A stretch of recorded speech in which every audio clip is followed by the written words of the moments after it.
Olá, turma, tudo bem? Vamos iniciar a nossa disciplina de Tecnologia da Construção Civil e nessa primeira aula nós vamos abordar o tema Tipos de Construção Civil. Para isso, nós precisamos entender que a nível nacional, o sistema construtivo mais habitual, mais utilizado, é o de alvenaria convencional ou o de concreto pré-moldado. Mas ao decorrer dessa apresentação, nós poderemos verificar que existem outras opções de sistema construtivo, tá ok? O sistema construtivo ele pode ser definido como uma tecnologia ou um método com o qual o edifício será construído. Para que nós possamos escolher esse sistema construtivo da melhor maneira possível, deve ser feita previamente uma análise do projeto e das condições de obra, para que seja feita uma escolha do melhor sistema construtivo para aquela determinada situação. A alvenaria convencional ou alvenaria de vedação é um dos principais tipos de sistema construtivo aplicados aqui no Brasil.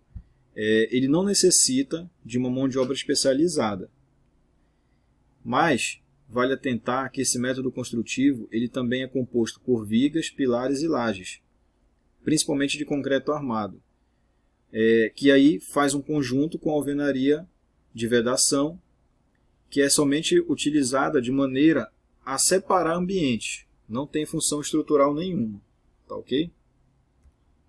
Nessa imagem a gente consegue ver bem claramente aí o que é que seria estrutura e o que é que seria vedação, né? Compondo a parte da estrutura nós temos um conjunto de pilares, vigas, possivelmente nós tenhamos aí a presença de uma laje, haja vista que o segundo pavimento está sendo construído. E nós temos a vedação, que é composta da alvenaria. Como eu falei anteriormente, servem apenas para dividir ambientes. Nessa imagem, nós conseguimos ver claramente a questão da separação de estrutura e alvenaria, né? Uma ficando bem definida no seu aspecto aí da construção. Nessa segunda imagem, nós conseguimos ver a alvenaria sendo finalizada e sendo agrupada com a estrutura. A vantagem principal que nós podemos elencar da alvenaria convencional é que é um sistema com grande disponibilidade tanto de mão de obra quanto de material. Quando se fala de mão de obra, vale atentar que essa mão de obra ela não necessita que seja com uma grande qualificação. Tá? Isso daí facilita principalmente a oferta dessa mão de obra. Uma das vantagens também, como a gente pode ver na imagem aí, é que essa alvenaria, esse tipo de alvenaria, ele pode ser feito em um ambiente que já esteja pronto, como no exemplo da imagem que vocês estão observando. Vale ressaltar que aí onde a seta está apontando, foi feita uma espécie de uma valeta para que seja aplicada a parede de alvenaria, né? Então ela vai começar a crescer a partir dessa valeta. Como desvantagem, nós temos essa questão da geração de resíduos, né? De entulho. Então até algumas pesquisas mostram que para ser feito um edifício, cerca de 2 outros edifícios são desperdiçados apenas com entulho, né? O que gera um gasto muito alto para a construtora que está produzindo esse projeto do edifício. Com relação a outro sistema construtivo, nós podemos destacar a alvenaria estrutural. Tá? Essa alvenaria estrutural ela vai ter como principal característica a utilização de blocos de concreto para serem que vão funcionar além de vedação como estrutura. Então nessa imagem que a gente consegue acompanhar, a gente verifica algumas diferenças se comparada com a alvenaria convencional. A primeira delas é a geração de pouco entulho se comparado à alvenaria convencional, e também nós percebemos que não há um desperdício grande de material, pois não será necessário quebrar esses blocos ou serrar esses blocos, né? Ele já vem em um tamanho padronizado de acordo com o que foi pedido no projeto. E a questão da parte de instalações, tanto elétrica como hidráulica, ela já é feita antecipadamente ou no momento que vai sendo construída as paredes. Evita com que seja a parede quebrada posteriormente, principalmente quando nós observamos na alvenaria convencional essa parede já construída, muitas vezes até rebocada, e aí o operário vai lá e quebra aquela parede para colocar uma instalação que às vezes nem estava prevista no projeto. Como vantagem, nós temos uma maior economia, menor desperdício de materiais e também uma redução da quantidade de mão de obra.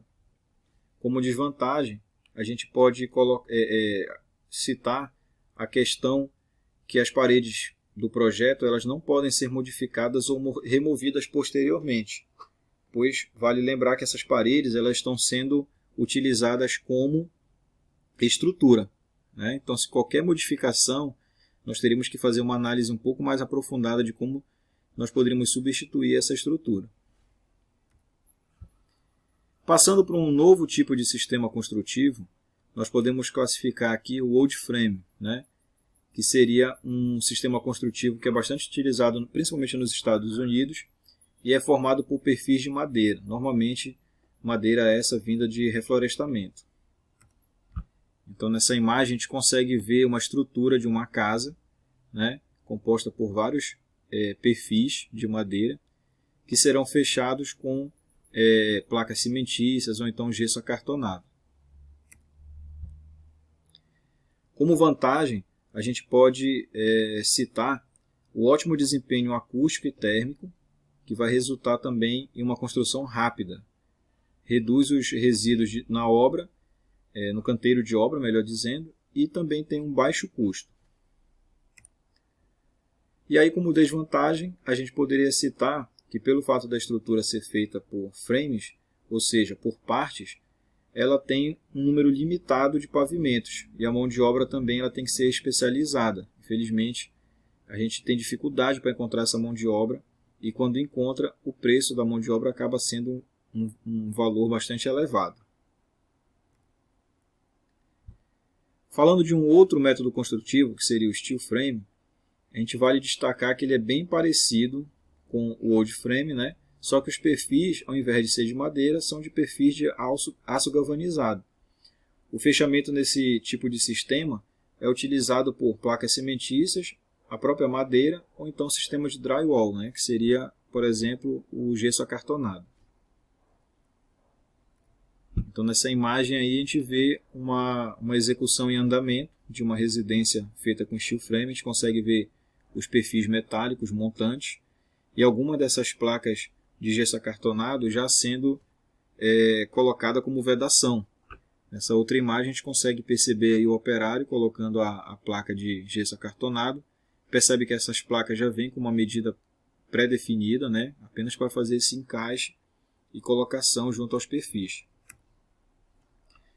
Uma vantagem que a gente pode destacar seria a velocidade na construção e também a questão de conseguir um isolamento térmico e acústico um pouco mais rápido, além de proporcionar uma estrutura bastante leve se comparada às demais. Como desvantagem, a gente também indica a questão da limitação do número de pavimentos. A mão de obra ela tem que ser bastante especializada e aí isso torna com que ela seja um pouco mais cara também. Com relação ao concreto pré-moldado, é um dos sistemas construtivos mais conhecidos e utilizados no Brasil, né? Principalmente para galpões e grandes empresas. É um método construtivo que ele apresenta um ótimo custo-benefício e já se tornou tradicional aqui no nosso país, né? Já não tem mais aquela preocupação ou desconfiança da população em geral. Então é muito comum nós vermos na nossa cidade, com a chegada de grandes empresas aqui, a fabricação e a utilização do concreto armado, principalmente com relação a lajes e estruturas. As vantagens do concreto armado seria principalmente por realizar grandes obras em um pequeno espaço de tempo, uma maior organização e limpeza na obra e o número de pavimentos disponíveis serem mais alto. Tá? A gente consegue fazer vários pavimentos com essa solução da utilização do concreto armado. Como desvantagem, a gente indica a questão da flexibilidade. Não tem muita flexibilidade. E mudanças de última hora pode acarretar em despesas que não estavam previstas, principalmente porque as peças elas são feitas sob encomendas. Então, se de repente for feita alguma modificação, possivelmente essa peça ela não será aproveitada e fica até complicado devolver para a empresa que fabricou essa peça, porque possivelmente ela não vai conseguir revender, porque cada projeto tem essa particularidade. E por último, vendo um outro tipo de sistema construtivo, que está cada vez mais chegando aqui no nosso país, na nossa região, é a utilização de container. Ele está sendo muito utilizado porque ele apresenta um material bastante resistente e que confere um aspecto moderno e industrial à edificação. Como vantagem, a gente pode citar a questão da execução da obra, que leva geralmente de 60 a 90 dias para ficar pronta. Além de que apresenta um baixo custo, né? Pode até custar 30% a menos do que uma construção tradicional. Além disso, como vantagem, a gente pode citar a questão da economia de recursos naturais, como, por exemplo, pouca utilização de areia, tijolo, cimento, água, ferro, todos aqueles materiais que são mais comuns da nossa realidade. Como desvantagem, cai novamente nessa questão da mão de obra especializada, né? Principalmente quanto ao corte para colocar as esquadrias. Além do que, no local onde vai ser feita a obra, vai necessitar de um espaço de construção relativamente elevado para que seja possível fazer uma manobra com os guindastes de transporte, para poder manobrar esse container. E a outra questão com relação à desvantagem é saber a procedência desse container. Quanto tempo esse container já ficou sendo utilizado para outras finalidades, se houve contato com o ambiente marítimo, porque ele pode ter pode ter sua estrutura prejudicada por corrosão, por ferrugem. Então a gente tem que saber essa questão da procedência do container. E aí nessa imagem a gente consegue ver duas residências feitas com container, né? A da sua esquerda aí um pouco mais elaborada, utilizando aí em torno de 4 containers, que são esses 3 de baixo e esse central no pavimento superior, né? Um projeto um pouco mais elaborado. E na sua direita já tem apenas a utilização de um único container, mas também com colocação de instalações elétricas e esquadrias em geral. Então, feito isso, eu queria agradecer a atenção de todos e eu fico disponível para tirar dúvidas com relação à apresentação e qualquer outro questionamento que tenham feito. Então, obrigado a todos e até a próxima aula.